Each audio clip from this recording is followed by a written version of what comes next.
Hey up, bright and early on a Thursday morning. Today I'm off to Maxton Suspension to take the Shimmy TV's GSXR 750's suspension off up there to have it serviced and reworked because, to be fair, it handles like shit at the moment, and you can see here it's yep, super leaky. So yeah, let's see what's what.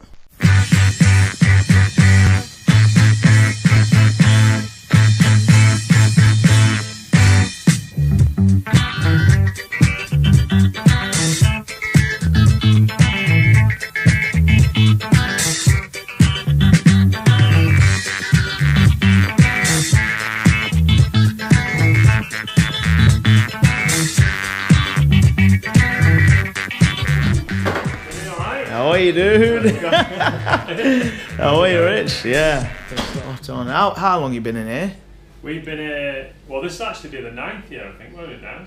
8 or 9 years. And then we were at that, if you go back to those crossroads there, yeah, and then look in the field, you'll see like an old Methodist chapel. It's been converted with extensions. Is it on the right? Yeah, as you go to it, it's on the right in the field. I'm gonna go and we were there for years. How long was Ron there for? Like 79, you go. These are all like the new parts we're making at the moment. This is a new hydraulic preload adjuster to go on rear shocks. Ah, I see. You know, on top of the spring. Yeah. Spring. So you make all of this yourself? Yeah, it's all made in-house. Shit. You can see how much waste there is. We have to waste all this and machine all this away. Bloody hell. And then there are superbike forks that are being machined at the moment. Is that what you were telling me yesterday that you want for John for next year? Yeah. So this is like the top of the fork. So this is like part of the brake caliper. Yeah. This is just sort of the first stage of the machine, or second stage actually. We bore that out first. Very good move you got going on there. Oh yeah, like that. We were just looking at, as I say to Tim, we might just have a look at the setup while we're there. The other thing I noticed is there's not a lot of rebound damage. Right. Like when the forks go down, they fire back up very quickly. Yeah. We know this anyway from working on the previous. Yeah. What we might be able to do is just tweak the rebound shim stack a little bit as well. I think really these forks are a little bit soft on the springs. Yeah. So when you, like you said, when you grab the brake, you dive a lot. Yeah. But also the problem is when you let go of the brake, you fire back up quite quickly. So that makes it sort of not get into corners as quickly as it should. Yeah. Run wide and exit a little bit. You know, you find yourself trailing the brake more. Yeah. And all you're doing is holding the front down and getting it in really. When really you don't need to. It's easier to ride than that, or should be. Yeah. You should be able to just sort of let go of the brake and just flick through the corner. I'm glad you know what you're talking about.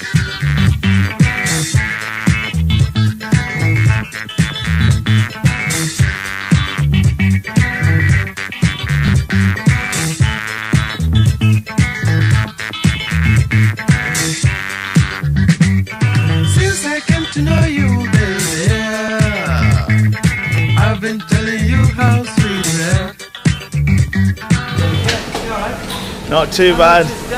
Hey, you Richard's dad? Oh, nice to meet you. What's your name? Ron, how are you? Nice to meet you. So you started Maxton's, what was it, in the 70s? Oh yeah, 1971. Telling me that nobody welds in here, you know. Really? I'm the only person that can weld. I normally draw all day. Still now, you're the only welder? Yeah. Oh, bloody hell. So you, even as the owner, you're still very hands-on? Oh, very much, yeah.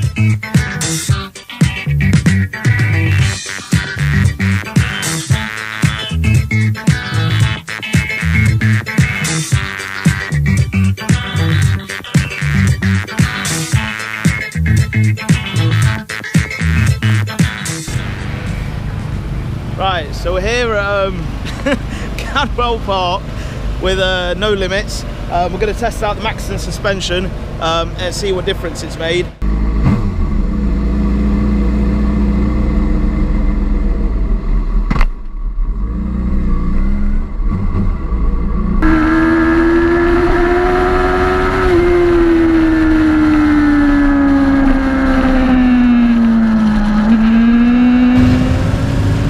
So I've done 4 sessions this morning on the Jigsaw after Maxton have tweaked the front forks and serviced them and yeah, re-shimmed them and stuff. And honest to God, the difference over the standard suspension on track is absolutely mind-blowing.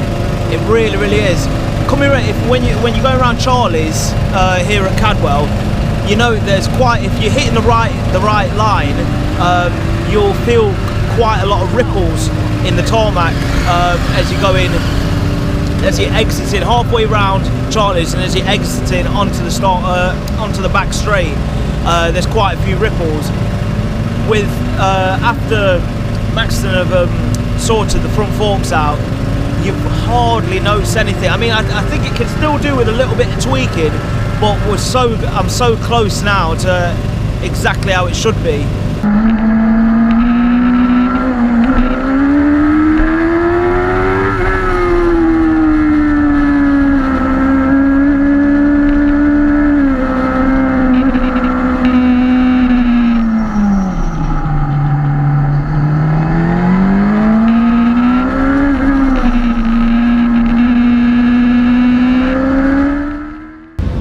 Brands Hatch today with no limits, with second stage of sorting the suspension out on the GSXR 750 K7, and Rich at Maxton's has sorted me out a GP10 rear shock. What I was finding after he did the forks were absolutely brilliant and worked a real treat, but once he had done the forks, I was noticing weird things on the back, and I wasn't sure if it was just me or if it was doing it before, and now I'm just noticing. But I was noticing that the rear, I was getting chattering, or how can I put it, almost like juddering. I was finding it on Chris Curve at Cadwell. It was the back was juddering. Right, like I said, I'm not going to try and pretend like I'm some kind of suspension specialist, because I'm not. Hence the reason why I've got the help of Maxton's to, you know, try and make me and hopefully you guys understand suspension a little bit more. So I'm going to try and put Rich on. Obviously, unfortunately, he's not here with me. I'm going to FaceTime him. Oh. Hey up, Rich. How are you? Very good. Are you all right? Yeah, good. Right, you're on camera. Right, Rich. What was that juddering I was noticing after you did the forks, and why was it juddering? The rear? Yeah, as you're rolling off the throttle, you see the back's unloading. So I would suspect, I mean, obviously we never actually measured your bike, but it sounded very much like you had very little or no sag in the back of the bike, and knowing the GSXR 750, that generally is a problem with it. So as you sort of let off the throttle, it in effect shuts off, it extends at the back and then tops out, and then that causes the bike to sort of patter across the track. So that's the juddering really. It's sort of almost leaving the ground in a very small way, but you tend to sort of subconsciously hold the back down with the front brake at the same time, really. You know, it's like you never really get to a stage where it's going to completely break away and come round sideways on. Yeah. like I'm in a stunt show. Yeah, that's it. Yeah, you don't want that to happen. So you subconsciously really sort of stop it from topping out, and your weight is on the back, sort of trying to hold it down, but all the time it's trying to come up. So you get this sort of sensation, this frequency, I suppose you'd call it, that starts off this judder. Okie dokie, right, I'm gonna go because my arm holding this phone is killing. I friggin' feel like I'm doing a workout. Right, dude, I'll give you a shout later. Yeah, alright, cheers, mate. Thanks a lot, say bye. See you, bye. Bye. There you have it. That, like I said, there's no point in me trying to explain what the hell was going on. Well, there's straight from the horse's mouth. I'm not gonna say it felt shit, but it didn't feel great, especially once you start upping your pace. And I noticed when he did the Fuchs, my lap times at Cadwell on a track day, I was matching my lap times when I was racing, albeit 8 years ago, but then again I am on a 9-year-old bike. Highly beneficial to have someone like Rich at Maxton's work with you on your suspension, and yeah, hope you've enjoyed it, and yeah, I'll see you next time.